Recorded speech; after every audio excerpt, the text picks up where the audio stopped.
Hello दोस्तों, मैं शिवम कुमार अपने YouTube channel SB coaching classes में आपका हार्दिक स्वागत एवं अभिनंदन करता हूं। तो आज हम पढ़ेंगे क्लास 12 की फिजिक्स में चैप्टर नंबर 1 है ना, जो कि आपका इम्पॉर्टेंट है। ठीक है, तो हम डिफिनेशन सबसे पहले आज की इस वीडियो में लाए हैं और आप डिफिनेशन देख लीजिए कि कैसे समझते हैं ना और कैसे लिखेंगे। ठीक है, तो देखिए हमने लिखा है सबसे पहले हमारा डिफिनेशन है विद्युत बल। देखिए विद्युत बोलिए या वैद्युत बोलिए, दोनों सेम है। ठीक है, तो कोई दिक्कत नहीं है।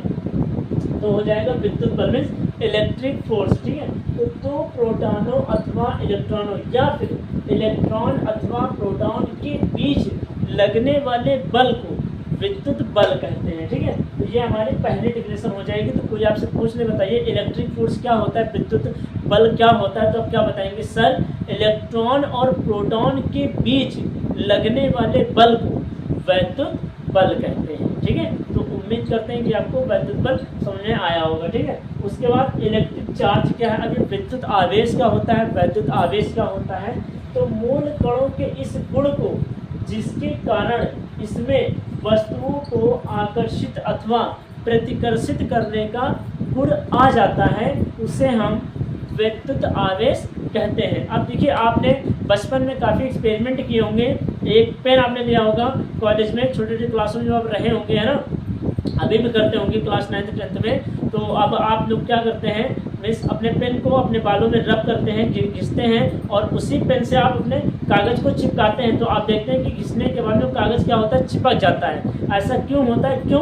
क्योंकि उसमें आपके पेन में क्या हो जाता है, आवेश उत्पन्न हो जाता है, जिसके कारण क्या होता है, जो आपका धनात्मक आवेश होता है वो ऋणात्मक आवेश से मिल जाता है और आकर्षित अथवा प्रतिकर्षित करने का गुण उसमें हो जाता है, उत्पन्न हो जाता है। और यही आपकी प्रक्रिया क्या कहलाती है, वैद्युत आवेश कहलाती है। ठीक है, तो यही बात होती है, यही रीजन होता है कि जो पेन होता है, जो कागज होता है वो पेन से चिपक जाता है। ठीक है, तो ऑयल जो होता है, ऑयल में इलेक्ट्रिक चार्ज उत्पन्न होते हैं, वैद्युत आवेश उत्पन्न हो जाते हैं। ठीक है, तो वही मैंने क्या लिखा है कि मूल कणों के इस गुण को जिसके कारण इसमें वस्तुओं को आकर्षित तथा प्रतिकर्षित करने का गुण उत्पन्न हो जाता है, वैद्युत आवेश कहलाता है। अब ये कितने प्रकार का होता है, तो वैद्युत आवेश आपका दो प्रकार का होता है। पहला धनात्मक आवेश, दूसरा ऋणात्मक आवेश। धनात्मक आवेश में प्लस का सिंबल लगता है और ऋणात्मक आवेश में